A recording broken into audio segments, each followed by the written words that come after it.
Keguruan dan Ilmu Pendidikan.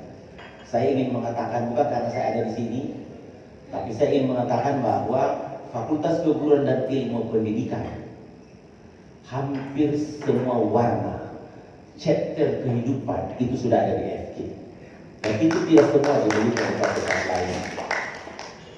Saya bisik tadi bahwa di tahun 90-an ketika kami dosen baru, itu yang menunjukkan berbagai chapter itu ada di Fakultas Ekonomi. Ya, mungkin waktu itu tahun-tahun 90-an sampai tahun 2000 itu di Ekonomi. Sekarang itu bergeser ke FK dan tidak bisa dipungkiri saya ini orang pertanian, Pak. Oleh karena itu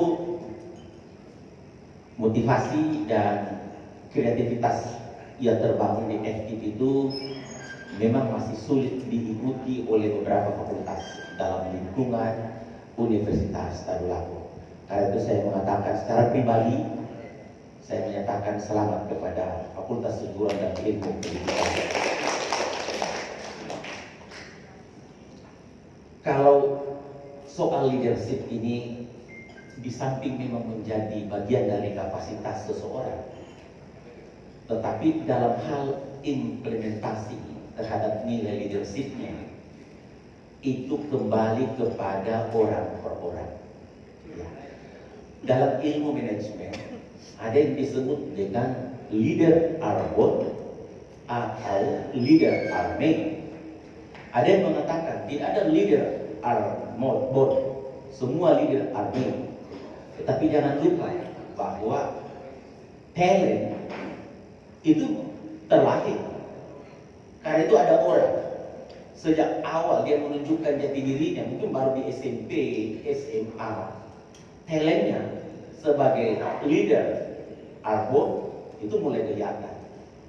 Bahwa leader army karena ada kapasitas yang diperlukan, kepiawaian, sains, kompetensi, itu proses waktu. Tetapi leader arbornya itu juga tidak bisa diabaikan. Karena itu saya melihat seorang pemimpin dimanapun, apakah kepala rumah tangga minimal sekali itu, dua-dua itu juga ada. Jadi leader arbor, leader army. Tapi bahwa dia akan membentuk dirinya sebagai leader itu faktor lingkungan yang saya sebutkan eksternal dan juga internal sebagai peranan itu juga adalah bagian yang tidak terpisahkan. Oleh karena itu Bapak Ibu sekalian, jika berbicara soal bagaimana memimpin dengan hati, itu kembali kepada personal. Ada juga orang memang Pak Bambangan, dia cuma di SMS tersinggung.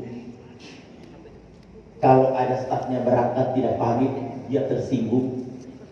Kalau menurut saya, kalau di Unpad ini Pak jadi rektor, baru semua yang berangkat itu pamit, dan dalam satu hari 38 orang yang berangkat, maka rektor itu hanya menerima orang yang mau pamit. Karena itu harus dibalik Pak. Kita cukup mendoakan alhamdulillah selamat jalan kalau ada yang mau berangkat, yang penting kembali lagi menjalankan tugas. So, kalau seorang pemimpin merasa kalau ada yang berangkat tidak pamit dan dia persoalkan itu, maka dia itu pasti akan menderita. Karena dia akan persoalkan terus, kurang ajar sekalian ya, masa berangkat. Kalau menurut saya, syukur dia bisa berangkat tanpa mengganggu Bapak. Kalau ada hasilnya mau dia laporkan nanti, kan itu jauh lebih baik. Karena itu yang dimaksud dengan memimpin dengan hati. Kalau cuma memimpin dengan bos, beda lagi ceritanya. Nah, untuk menjawab yang tadi itu, yang dua orang kita lihat di sini Bapak Ibu sekalian. Jadi behavior itu yang ada dalam diri setiap orang itu ada dua, karakter dan tabiat. Jadi kalau etik berkarakter itu tidak usah diragukan.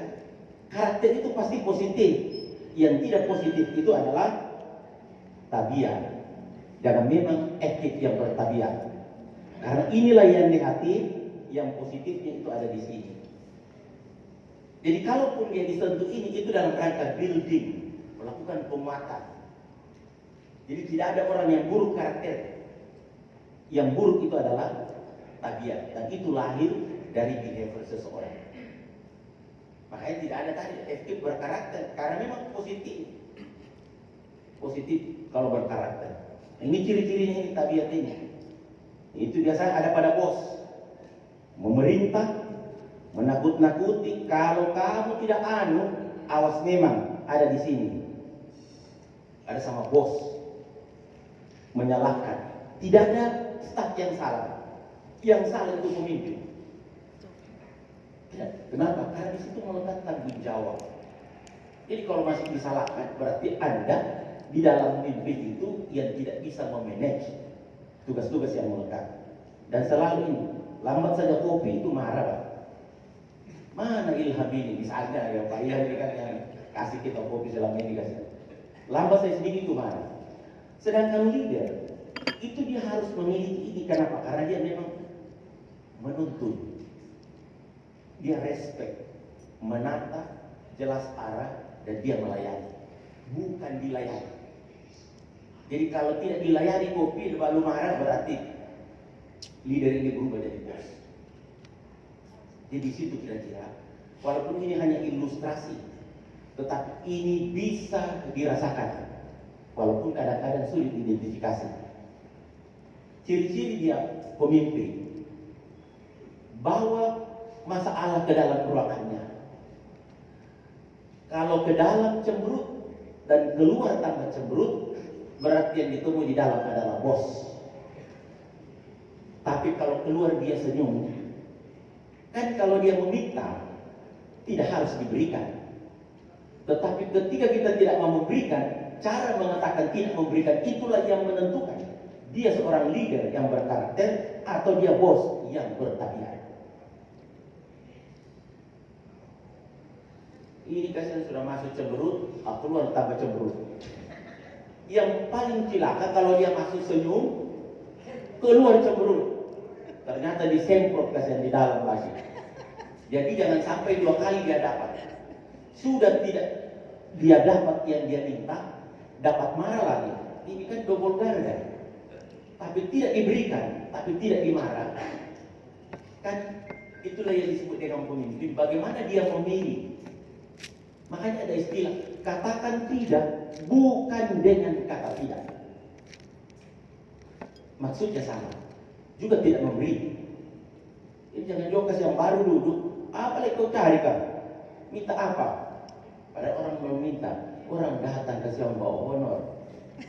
Tapi sudah dimarah lebih dulu, coba bayangkan. Bapak Ibu sekalian yang saya hormati, oleh karena itu saya hanya mengatakan bahwa seingat saya, mohon maaf kalau saya tidak ingat, baru 1 kali saya pernah marah tanda petik kepada salah seorang kasubag waktu itu ketika ada acara di media center dan gensetnya macet karena solar aktualisan. Ini artinya ada manajemen yang tidak jalan. Baru di situ saya rasa saya angkat telepon dan saya agak nada tinggi begitu. Selebihnya itu saya sadar untuk apa kita marah kan? Marah itu sebenarnya menyiksa diri sendiri. Karena itu seorang pemimpin, kalau dia marah, emosi, itu sebenarnya tidak cerdas dalam memimpin. Kalau ada orang yang tidak bisa menerima apa yang harus dia lakukan, pendekatannya bukan memarahi. Ya, makanya dulu ini ilustrasi saja. Ketika lift itu macet, ada penjaga lift waktu itu yang kita sudah angkat khusus lift. Kenapa ini lift kesentas 1 minggu pasti macet lagi? Bukan saya curigai, tapi saya harus cari tahu mengapa harus dalam 1 minggu dia harus rusak.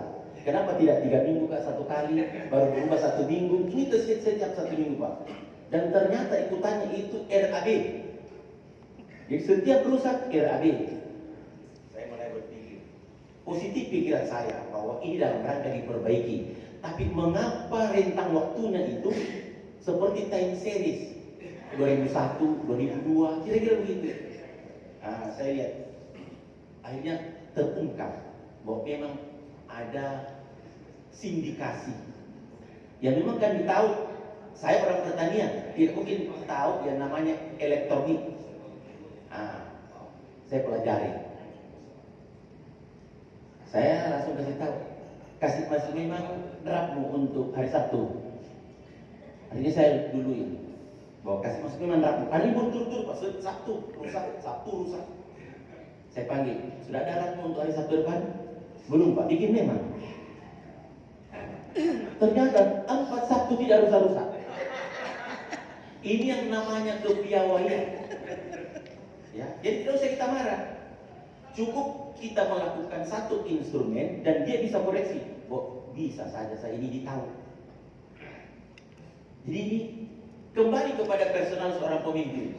Karena itu pemimpin tidak bisa melalui proses engineering atau rekayasa. Tidak bisa Pak. Itu memang dari lahir, dari dalam. Karena itu kemampuan membaca, ibu kajur, sekretaris kajur, ketua senat, dekan, wakil dekan, dan semua yang memimpin itu ada stafnya di situ. Itu dikurangi saja marah. Kan tidak ada gunanya. Apalagi bahasa mahasiswa, mohon maaf. Marah dengan mahasiswa itu Pak. Dia tertawakan kita kalau dia keluar. Sinting lagi bos di dalam. Memang waktu dia di dalam Pak, semua begini. Masih ada yang mau anu? Tidak ada lagi Pak. Pas keluar Pak, di pojok itu Pak, kita itu jadi objek. Kasihan sekali tuh Bapak sudah pos kakinya turun, anu lagi, semua diungkap. Itulah sebabnya marah itu sebenarnya tidak memberi manfaat. Ada instrumen bagi kita. Kalau kita lihat ini anak kurang perhatian, ini kasih saja error atau paling tinggi D. Nanti kan dia menghadap juga. Di situ baru kita masuk. Jadi masuk pada seseorang itu harus timingnya yang diperhitungkan. Sama dengan kalau kita ada gesekan perasaan seseorang. Kalau puncaknya jangan masuk Pak. Dan ini teori orang menangis. Jangan suruh berhenti orang menangis di saat orang menangis. Tunggu dia sampai habis tangisnya lalu masuk. Karena dia menunggu tidak diteguk, maka dia menangisnya itu tinggal rekayasa. Kan sudah habis yang aslinya. Makanya tunggu di situ Pak. Nanti setelah dia habis tangisnya baru masuk. Kenapa? Istri juga begitu, jangan cepat dia Pak. Asal habis dulu. Apa kalau puncaknya Pak, baru naik tangisnya kita sudah masuk Pak, dia pasti senggol kita di sambaran dia lempar. Tapi begitu dia kelelahan menangis, di dalam memimpin juga begitu. Kalau mahasiswa sudah lelah, ikut semester antara tidak lulus, bimbingan khusus tidak lulus, dia akan mengatakan, barangkali ada salahku Pak. Tidak ada salahmu, tapi barangkali coba pikirkan apa yang pernah kau perbuat dan menyinggung perasaan orang tuamu. Kan kira-kira begitu. Ini namanya instrumen leadership. Ini kan kita punya, kau memang tahu kan? Kau itu kalau kuliah kau tidak pernah putus lagi di 18.000 syarat. Kita keluar dia senyum. Kita pulang dulu masih marah lagi dengan orang lain atau anak. Karena itu soal leadership ini instrumennya ada di kita. Siapa yang menentu ada di kita. Jadi dulu kalau ada kasubag keuangan yang sudah mengeluh banyak orang tidak dia layani, dipanggil saja. Ya ada itu kantor baru di sana kau dulu istirahat. Di mana Pak Rektor? Ada di sana akhir baru. Sana kau dulu barang 2 tahun. Jadi tidak dimarah, tapi di sana itu perenungan. Iya, kenapa sih? Setelah itu kembali, biasanya jauh lebih baik dari sebelumnya. Jadi tidak usah dimarah. Apa yang kita marah? Bayangkan Pak, kalau di FT Pak, di jurusan saja, dosen 16 misalnya, baru setiap hari ada saja yang mengecewakan, baru ibu kajur marah terus sama dia. Kapan kita ini bahagia ke sini? Kalau Pak Dekan mau marah terus, makanya Pak Dekan tidak usah marah. Gunakan instrumen leadership yang tidak bisa di situ, mungkin kita tata dan seterusnya. Saya kira itu yang penting. Karena itu kalau dikatakan bahwa hati itu adalah pengendali, memang ada di sini. Apa kalau itu ini sedikit-sedikit ini kan di sini diciptakan yang di kiri, di kanan, di belakang. Apalagi saudara sudah koslet sedikit, mudah sekali kita tersinggung. Bahkan kalau umur yang kayak umur sudah saya itu, kalau tidak dikelola, itu kan sensitivitasnya tinggi. Bukan dia yang dicerita, dia lewat, dia merasa. Kalau cerita saya kenapa ke saya kan? Bukan kita. Kenapa nanti saya lihat baru kau perasaan tadi itu. Itu kenapa? Karena di sini sudah banyak yang cosplay. Kalau tidak diimbangi oleh ini, maka tiap hari marah. Karena itu dua-dua ini harus ada komunikasi yang baik. Ini yang dalam ilmu komunikasi disebut dengan komunikasi intrapersonal.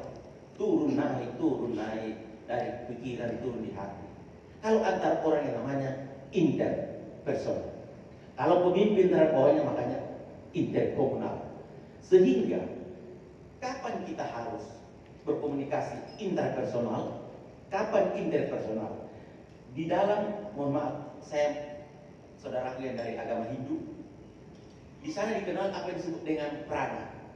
Itu jarang terungkap di kelompok lain, tapi di Hindu itu ada prana. Yang banyak di kita itu adalah aura.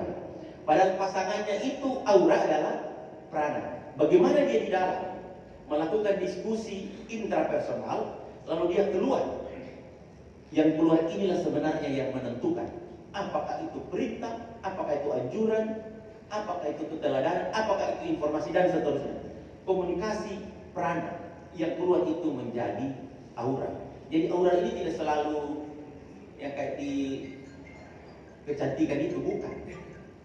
Jadi aura ini adalah hasil dialog intrapersonal, pemikiran, hati, lalu dia mengucapkan. Memang tentu tidak semudah membalik telapak tangan dalam memanage intra komunikasi ini atau intrapersonal itu banyak sekali. Sehingga saya ingin mengatakan bahwa memang jadi pemimpin mau sukses atau berpeluang untuk gagal atau tidak maksimal keberhasilannya walaupun sudah berusaha. Makanya keberhasilan harus ada indikator. Kalau menggunakan juga perasaan, ini juga sangat riskan. Kalau orang sudah tidak suka kepada seorang pemimpin, maka di dalam berdoa pun dipersoalkan. Ya baik. Jadi kalau kita sudah tidak suka kepada Pak Dekan Ekip, masuk masjid juga, ya Allah berikan kami kasihan keteladanan agar Ekip saya bisa pimpin dengan baik dan saudara-saudaraku bisa bersama-sama membangun FD. Begitu lama di masjid, orang yang tidak suka pada apa semua ada minta di dalam itu. Coba ya, orang berdoa kepada Allah tetap salah, Pak. Kenapa? Karena tadi memang sudah tidak senang. Lalu apa kita harus marah? Tidak boleh marah. Tidak boleh marah. Nanti di slide berikutnya saya kasih tunjuk Bapak Ibu sekalian bagaimana menghadapi. Sehingga ingin saya katakan bahwa saya langkai saja. Sehingga apa yang diucapkan oleh orang lain, apa yang diperbuat oleh orang lain terhadap pemimpin, itu seorang pemimpin tidak boleh melarangnya.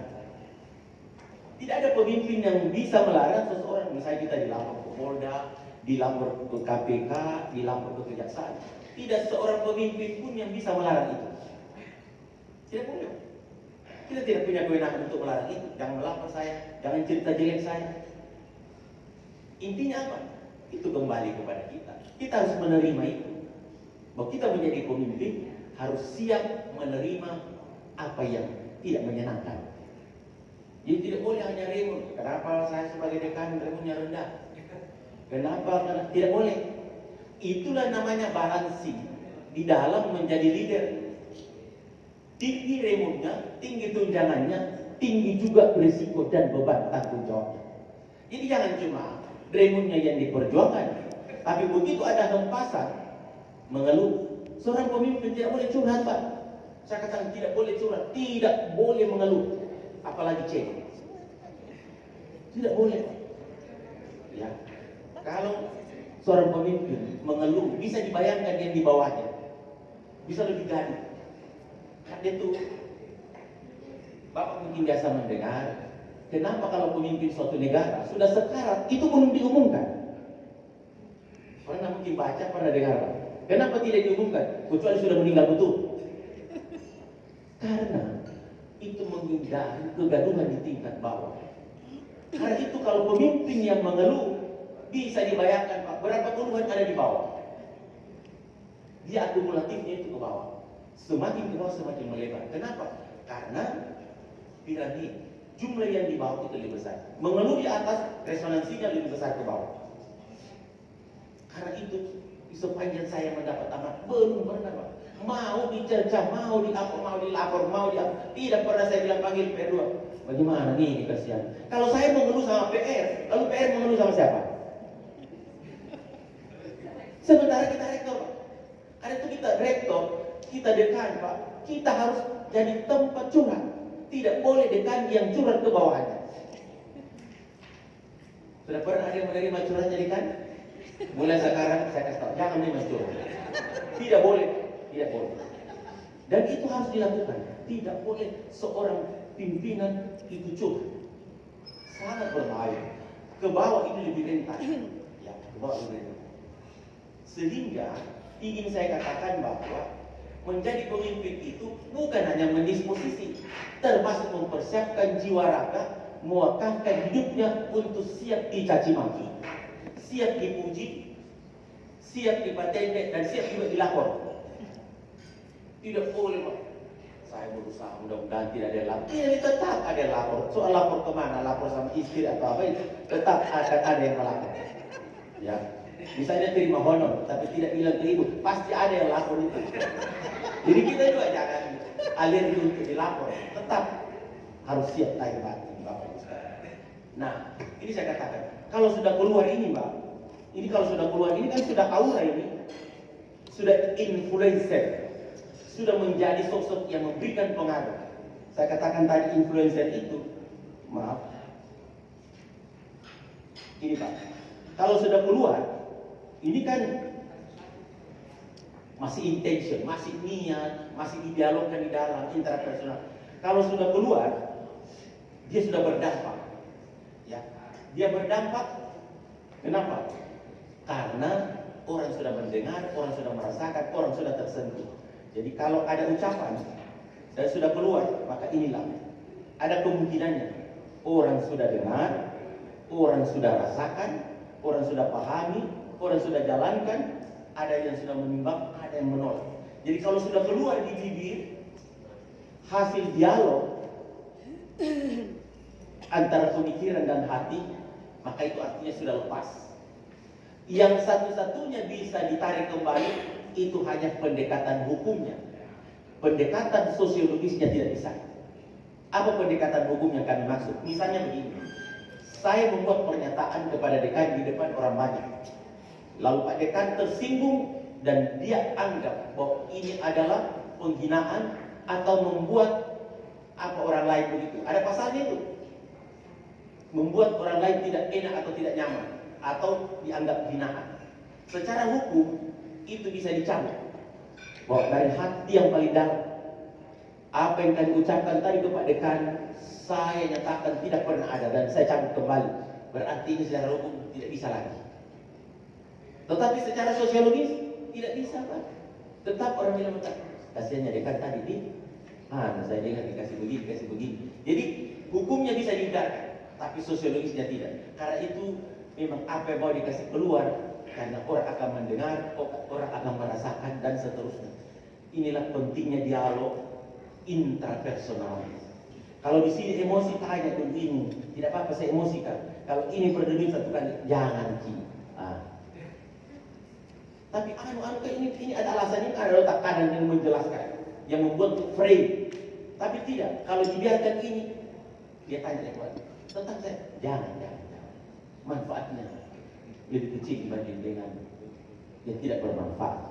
Itulah, begitu setelah dialog kedua ini barulah keluar dari sini. Begitu keluar, alhamdulillah, tidak ada orang tersinggung, tidak ada orang sakit hati. Ini karena kendali ini. Kalau tidak, dalam satu hari Pak, kalau cuma cari musuh dua bisa. Baku lewat satu, apa kau lihat? Dia akan cerita ke orang lain.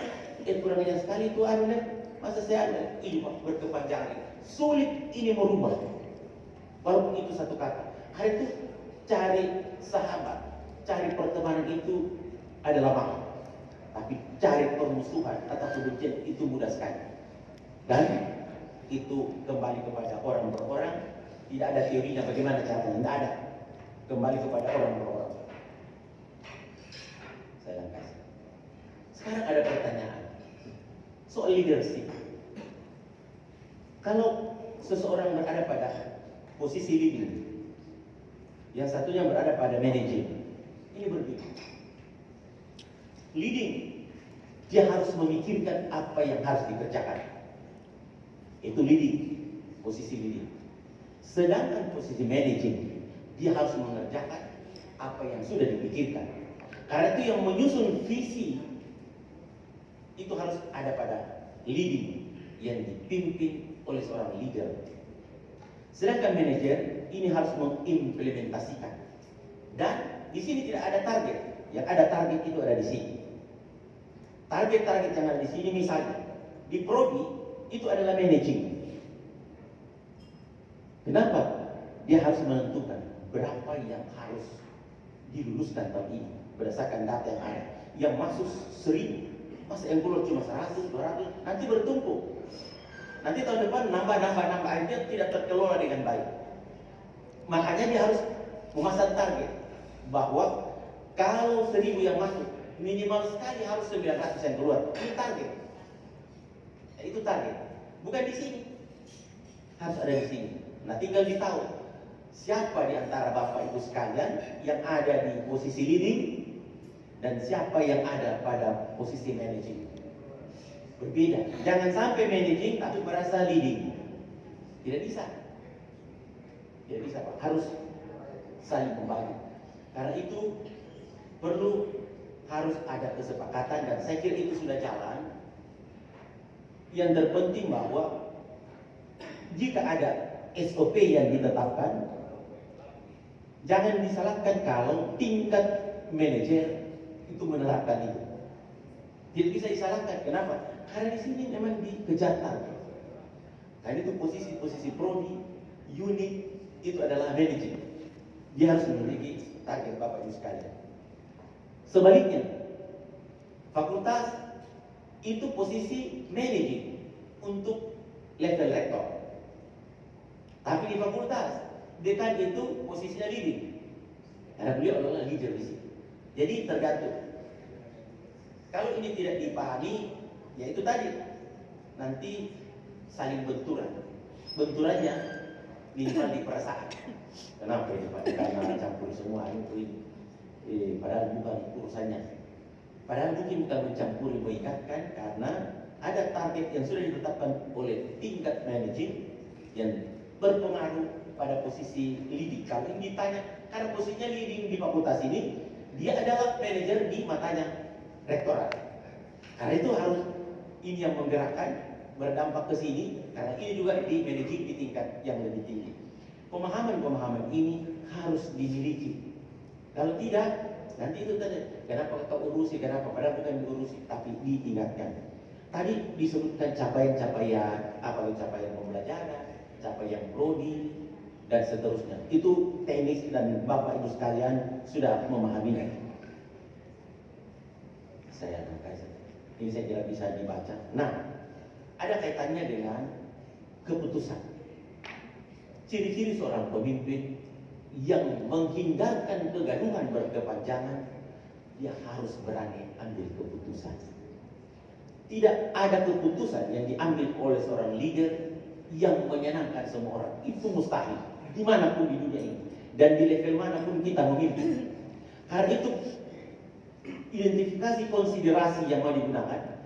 Kalau sudah kita yakin bahwa ini lebih dari 60% yang sesuai dengan yang ingin kita capai, bismillah. Tidak boleh kita, saya belum mau mengeluarkan surat keputusan karena setelah saya amini masih ada. Tidak akan berhenti yang namanya masih ada. Karena setiap detik masih ada itu akan tetap ada. Sekarang keberanian. Karena itu keputusan itu menghilangkan kegaduhan. Kalau ada gaduh tapi sudah ada kejelasan, itu gaduhnya akan hilang. Tapi kalau gaduh dan tidak ada kejelasan, pasti gaduhnya akan meningkat. Karena itu kemampuan melihat ini harus seperti itu. Ada orang sudah terpilih di bawah, tapi berlarut-larut tidak diputuskan. Kalau dia sudah terpilih, misalnya di prodi, terpilih di jurusan, tapi satu dan lain hal tidak bisa di-SK-kan, keluarkan SK bahwa atau keputusan bahwa belum bisa di-SK-kan. Jadi clear, bukan berarti harus di-SK-kan. termasuk tidak di SK-kan, tapi clear mengapa tidak di SK-kan, itu juga adalah sebuah keputusan. Jadi keputusan itu adalah kejelasan sesuatu dalam suatu proses. Tidak boleh bilang, tidak usah dulu dianu karena nanti anu kan. Tidak bisa. Seorang pemimpin harus siap menerima risiko itu. Ada yang maki-maki, yang penting ada clear dan melekat tanggung jawab di situ. Apapun orang mengatakan apa, tapi harus dilakukan. Lalu apa yang harus dilakukan seorang pemimpin? Ada namanya kepemimpinan partisipatif. Saya selalu mengatakan begini, bahwa seorang leader sudah menentukan angka 8. Yang dicari ini bagaimana mendapatkan 8. Bagaimana mendapatkan 8? Boleh 5 tambah 3, boleh 4 tambah 4, boleh 9 kurang 1, dan seterusnya. Itu adalah skill leadership. Tapi seorang pemimpin tidak boleh dia melempar, misalnya di WhatsApp group, bagaimanakah ini? Itu Pak Dekan tidak boleh. Direktur tidak boleh melempar di WhatsApp, bertanya, bagaimanakah kira-kira ini? Tidak boleh. Undang, minta pendapatnya. Tetapi bukan bertanya. Karena bukan pemimpin kalau dia tidak memiliki ruang yang sudah ditetapkan. Ruang inilah yang harus didiskusikan. Apakah harus segi 4 sedikit, harus ada belokan dulu baru apa. Tapi ruang itu sudah ada. Tidak boleh pemimpin kosong terhadap sesuatu. Ini ada suratnya Pak Diri. Mau diapakan ini Pak Dekan? Mau? Tidak bisa Pak. Sudah ada frame yang ada dalam memori seorang pemimpin. Bahwa didiskusikan itu bagian dari partisipasi. Tapi keputusan terakhir harus ada di situ. Jadi tidak terombang-ambing. Silakan. Ada 200, kasih 2 kali masuk, 2 kali memberi pandangan, berarti ada 400 pandangan. Dia udah surat. Tapi kita itu sudah tidak terombang-ambing. Kenapa? Tinggal melakukan reframe terhadap apa yang kita pikirkan. Oh iya, betul tadi. Kami Pak Dekan Anwar mengatakan begini. Oh ini Pak Kajul begini. Oh Ibu Kajul. Tapi sudah ada. Ya, sudah ada. Ini penting bagi seorang pemimpin, tidak boleh kosong. Dan tidak boleh dia bertanya untuk mengisi kekosongan itu. Kekosongan itu harus sudah diisi. Lalu bagaimana membentuk, itulah yang bagian dari partisipatif. Melibatkan semua orang. Tapi keputusan terakhir harus ada pada diri seorang leader. Kenapa? Karena dia akan bertanggung jawab. Begitu dia bubuhkan tanda tangan dalam bentuk surat keputusan, tidak boleh dia mengatakan, saya undang dulu. Oh itu Pak, bunga-bunganya itu mengundang itu. Tapi yuridisnya ada pada tanda tangan. Ya, ada pada tanda tangan. Jadi tidak boleh kita lagi menyalahkan bahwa padahal saya undang dulu pada. Tidak ada lagi. Begitu sudah diputuskan, yang lain tidak ada lagi salahnya. Yang salah, kalau ada salahnya adalah yang bertanggung jawab adalah leader. Itu prinsip. Tidak boleh gara-gara kau itu saya tanda tangan ini SK. Tidak boleh lagi ada gara-gara kau. Tidak ada lagi Pak. Itu dihilangkan di dalam kepemimpinan. Sebab kalau ada pemimpin yang masih menyalahkan stafnya setelah dia memutuskan, berarti dia bukan pemimpin, tapi dia adalah bos. Bos itu yang menyalahkan yang lain. Bapak Ibu sekalian, ini saya dapat, ini ada sumber ini. Bapak Ibu kalau mau baca lebih banyak, ini ada sumber ini. Ini kepanjangannya ini, The Leader's Heart. Gagah sekali.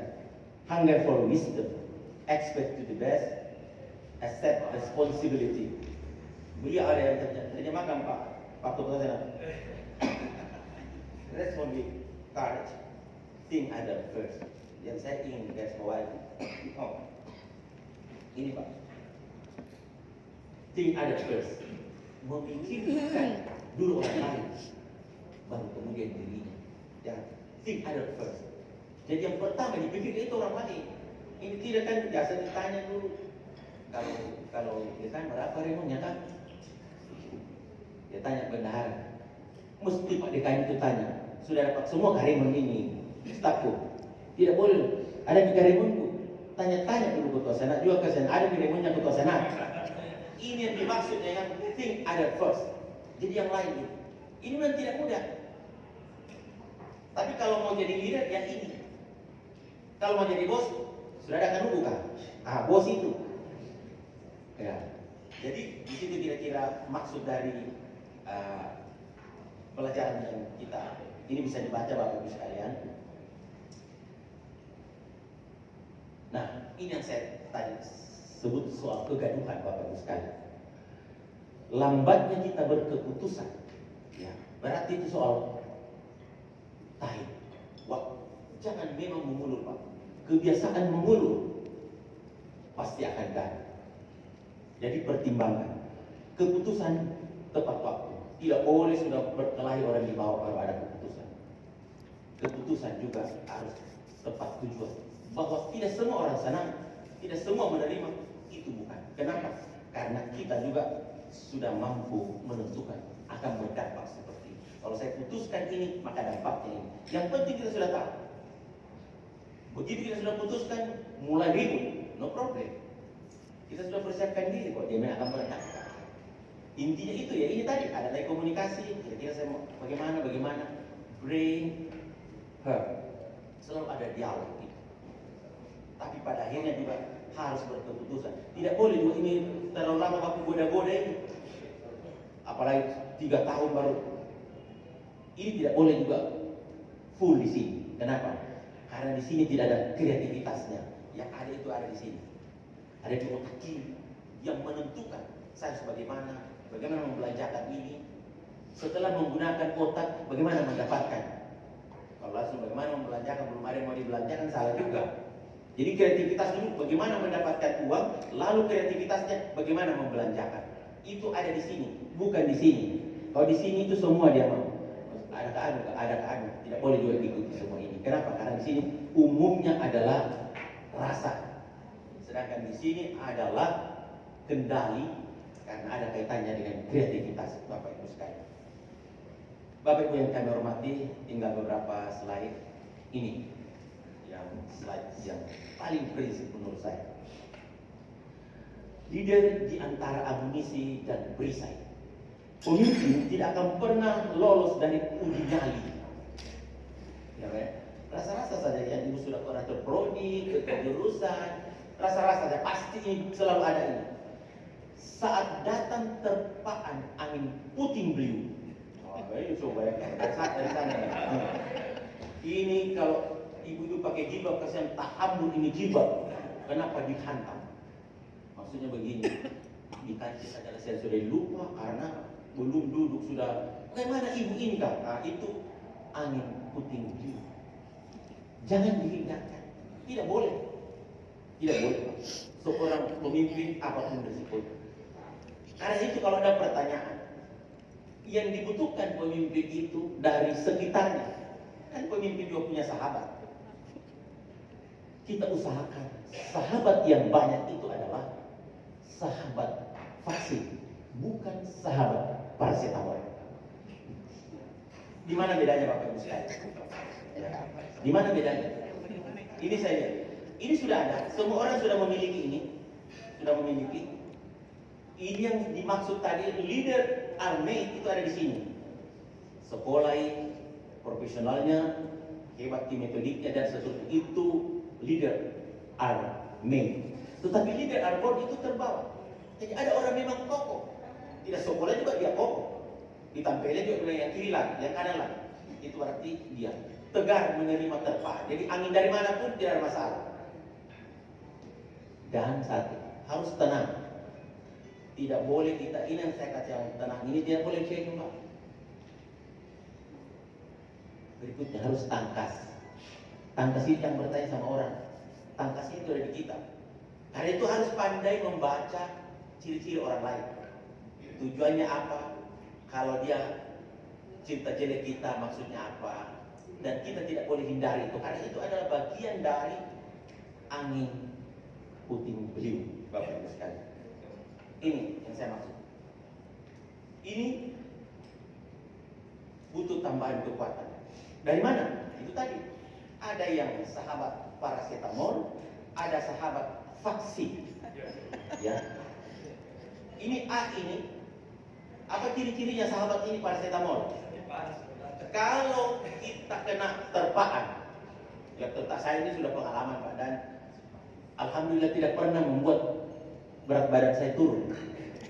Alhamdulillah, saya bersyukur sama Allah Subhanahu wa taala. Kenapa? Saya selalu ingatkan teman dekat, jangan jadi sahabat paracetamol. Jadilah sahabat vaksin.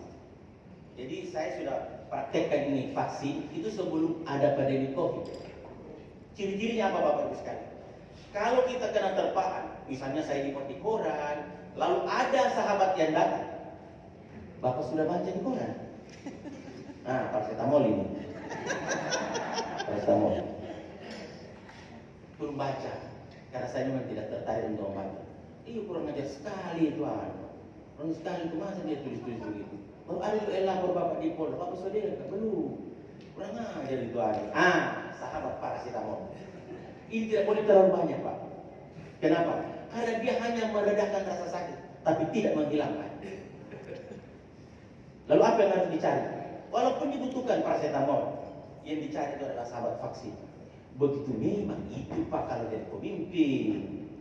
Begitu itu. Kalau Bapak tidak mau kena angin puting beliau, berhenti di situ Pak. Jadi Bapak kena angin puting beliau karena Bapak di situ. Ini sahabat vaksin. Yang dia naik itu adalah ilmu. Ya. Itu yang kita cari. Tidak boleh kita tolak kalau ada sahabat paracetamol. Paling tidak kan menghibur sedikit. Tapi ini kan meredakan, tidak menghilangkan. Dan ciri-cirinya itu bahayanya itu kalau kita gambarkan, teman-teman dari kimia fisika ini tahu. Ini kalau kita tuangkan dalam garis ordinat, maka paracetamol itu modelnya begini Pak. Ini turun naik. Begitu kita ditinggalkan yang tadi yang paracetamol, naik lagi. Ya Allah. Kata lagi satu. Bapak sudah baca kan? Iya sudah baca. Iya kurang ajar sekali paracetamol lagi dah. Jadi sempat turun juga, tapi naik lagi kalau sudah hilang. Inilah tidak bagusnya kalau dominan sahabat itu sahabat paracetamol. Ya. Yang kita tuntut itu adalah sahabat vaksin. Ini Pak, yang dia naikkan itu ilmu. Pak, Bapak itu dikasih begitu karena Bapak pemimpin. Bapak itu begitu, Ibu itu begitu karena Ibu kajur. Kalau tidak kajur, mana juga orang mau lirik Ibu. Jadi naik itu Ibu. Oh begitu ya. Besok saya tunggu lagi siapa lagi mau marah saya. Nah, berarti vaksinnya sudah bekerja. Ya, vaksinnya sudah bekerja. Dan itu yang diharapkan. Setelah vaksin pertama, vaksin kedua, ada lagi booster. Kalau ada 4, ambil lagi 4. Kenapa? Pemimpin memang harus tinggi imunitasnya, tinggi imunnya, tidak boleh rendah, tidak boleh rendah. Jadi, mohon maaf saya sebutkan saja namanya. Sahabat sepergaulan saya itu dari fakultas, Prof. Saiful, Pak Alam, Prof. Mahfud. Itu beliau sudah hafal. Jika dia baca di luar, dia dengar, tidak pernah dia sampaikan Pak. Tanya beliau. Tidak pernah dia melapor. Anda sudah tahu. Beliau kalau dia tanya, sudah tahu itu Pak Basir Anu, jangan, beliau tahu sendiri jalannya begitu. Kenapa? Frame jati diri seseorang itu teman-teman juga sudah tahu. Dan saya tidak pernah curhat sama beliau. Tanya Pak Mahfud. Selama beliau jadi apa di fakultas PD2, PD UHR 2 sampai Dewan Pertimbangan. Tidak pernah saya meminta berbagi atas hempasan yang kami terima. Tidak ada, Pak. Nah, beliau ini yang harus curhat ke saya kalau ada apa-apanya. Masa saya harus curhat sama dia, Pak? Tidak boleh, tidak boleh. Jadi leader itu tidak boleh cengeng, Pak. Ya. Apalagi gara-gara kaum itu tidak boleh. Tidak ada gara-gara kaum. Jadi kalau kita undang itu adalah pendekatan leadership partisipatif. Kita mendengarkan, masukan, silakan. Keputusan terakhir ada di leader. Bagaimana kalau dia berdampak? Berdampak ada di kita. Tidak boleh lagi. Padahal waktu itu saya sudah undang 200. Kenapa masih begini kan? Bos lagi muncul. Bukan lagi leader. Ya, itu ciri-ciri Pak. Makanya kecuali saya hilang, tapi sepanjang selama saya dapat amanah dari Bapak Ibu sekalian sebagai rektor waktu itu di Kadin, tidak pernah saya curhat, tidak pernah. Tanya Pak orang-orang dekat di sekitar warik-warik itu, Pak Starman Yodo, Pak Hasan Basri, kapan saya curhat sama dia? Yang saya tunggu itu beliau datang curhat dengan saya. walaupun kakak. Bagaimana Pak Warek? Itu Pak Rektor, anak begini, nanti kan jalan. Jadi kami membuat pandangan, menasihati masalah itu bukan boleh saya nasihati, karena saya pikir tidak boleh saya mengatakan, Pak Warek, kita sudah dengar saya dilapor. Tidak boleh Pak. Kita sudah dengar saya kata dimuat di koran katanya. Tidak boleh seorang leader itu curhat sama wareknya ke bawah. Bahkan kalau dia datang, Pak Rektor, saya baca di koran, ya sudah begitu. Kalau beliau paracetamol, kita yang jadi vaksin. Ya kan? Kalau beliau mengatakan, orang ajar sekali, tidak biasa. Berarti kita sudah ada vaksinasi. Kalau belum, teman yang datang itu kita lihat. Yang vaksin kita terima dengan baik, yang paracetamol juga kita terima. Tetapi jangan kita larut dengan pandangan sahabat paracetamol. Karena dia hanya meredakan, tidak menyembuhkan. Kalau kita tidak naikkan imun dalam tubuh kita sebagai seorang leader. Kira-kira itu yang paling prinsip kalau Bapak Ibu berada pada posisi leader. Saya juga berbicara hanya soal apa yang kami jalani. Dan saya bisa bertanggungjawabkan bahwa saya selama jadi rektor tidak pernah cengeng, tidak pernah curhat, tidak pernah menyalahkan bawahan atau staf yang ada di bawah saya, Bapak Ibu sekalian. Dan sekedar mengingatkan 2 slide terakhir, selalu saya tampilkan ini karena ini juga untuk diri saya, bahwa setiap orang ada masanya. Karena itu berbuatlah selama Bapak Ibu ada di sini. Ya. Kenapa? Karena di sini kesempatan ada batasnya, kecantikan ada batasnya, kegagahan ada batasnya, ketegaran ada batasnya, otot juga ada batasnya. Makanya digunakan selama masih di sini. Dan Bapak Ibu sekalian itu masih berada di posisi ini. Ya, kalau saya sudah agak maghrib, sudah turun gitu ya. Jadi tinggal berbagi. Kenapa? Karena kapan kita tidak memanfaatkan ruang ini, maka di sini tidak sia-sia. Tapi ketermanfaatan kita itu pasti minim. Makanya Ustadz mengatakan sebaik-baiknya seseorang itu adalah orang yang memberi manfaat. Dan disinilah, kalau di sini sudah orang lain yang bermanfaat di kita, sakit lutut, bagaimana ini saya lutut juga, berarti orang lain itu bermanfaat di kita, bukan lagi kita yang memberi manfaat kepada mereka. Kalau sudah di sini, makanya mumpung masih di sini Bapak Ibu sekalian, lakukan sampai batas tertentu, karena tidak ada yang abadi. Sebab sebagai manusia biasa kita dibatasi oleh waktu.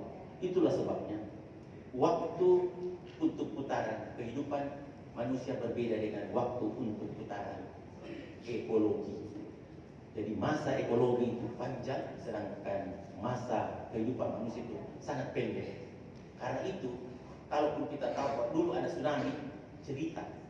Beda sekarang, karena sudah ada teknologi. Nanti anak kita ini yang 2000 tahun mendatang, sepanjang masih ada internet, dia bisa tahu pernah terjadi tsunami tanggal 28 September tahun 2018 karena sudah ada datanya.